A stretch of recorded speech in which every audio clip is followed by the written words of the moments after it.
ឥឡូវបងហាក់ដូចជាប្លែកខ្លាំងម្ល៉េះព្រោះតែបងមានការងារល្អបាយកូនមកចេញទៅទូអីលើគូមានលួយចាយជាងពីមុន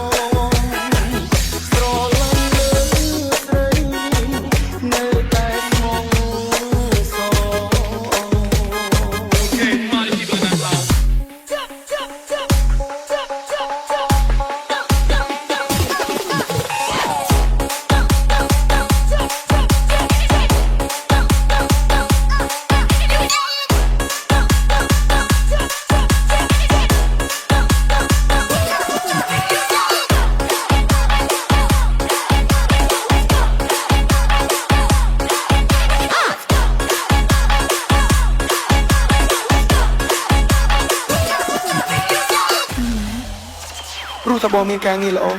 បាយកូន